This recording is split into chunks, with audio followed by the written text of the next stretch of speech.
In August of 1975, the deadliest structural failure in history happened in one night and stayed hidden for 30 years. This is the story of a dam so trusted, they called it the Iron Dam. It stood in Henan, one of China's most crowded provinces, and when it broke, it didn't break alone. 62 dams fell with it, like a line of dominoes made of concrete and mud.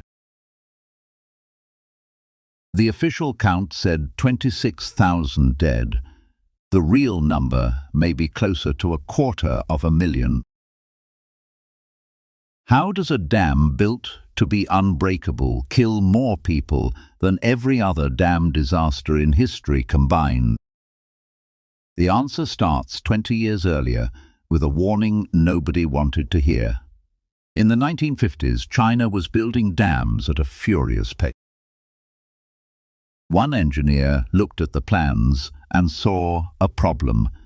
His name was Chen Xing. Chen understood something simple. A dam doesn't just need to hold water back, it needs to let water out. Think of it like a bathtub. If the drain is too small, it doesn't matter how strong the tub is. Keep the tap running and it will overflow. Chen's design called for 12 sluice gates, 12 drains to release floodwater in an emergency. The authorities built 5. Speed mattered more. Storage mattered more. The man who kept warning them was pushed aside. The dam got a nickname instead of a fix, the Iron Dam, unbreakable. All it needed now was a storm no one believed possible. In August 1975, a typhoon named Nina came ashore. Then did the unthinkable. It stopped. Colliding with a cold front, Nina stalled over the province and hung there for 3 days, like a bucket held upside down that never empties. The forecast had predicted about 100 millimeters of rain. Nina delivered more than 10 times that. In one day, some areas got a full year's worth of rain. Birds fell dead from the sky. The reservoir rose. 5 silt-choked gates couldn't drain it. The bathtub was overflowing, and the drain was too small. Just after 1 in the morning on August the 8th, the water won. The Iron Dam didn't crack. It dissolved. 500 million cubic meters of water punching through in minutes. This was no flood.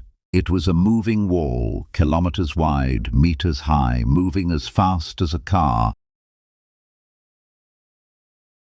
In the dark, with no warning, entire towns had minutes or nothing. The wave reached the next dam downstream, Shimantan, and swallowed it whole. Then the next. Then the next. 62 dams failed in sequence. By morning, a small country's worth of land was underwater, 10 million people inside. The wave was only the beginning. The water didn't recede. It sat there, trapped by the embankments that failed. Survivors clung to rooftops and trees for days, surrounded by water that was slowly turning poisonous. The drowned farmland grew epidemics. Contaminated water spread disease. Ruined harvests brought famine. For every person the wave took that night, several more died in the weeks that followed. That is how 26,000 deaths became 150,000, maybe 250,000. The night the Iron Dam fell was deadly. The silence that followed was deadlier. No national broadcast, no international observers, no headlines. Officially, one of the century's largest disasters simply did not happen. The outside world got its first real details in the 1990s from a book. The official documents stayed sealed until 2005, 30 years after the water came. And Chen Xing, who had asked for 12 gates. They brought him back to clean up the disaster he predicted. The Iron Dam's real lesson isn't about concrete. It's that a warning ignored doesn't disappear. It waits.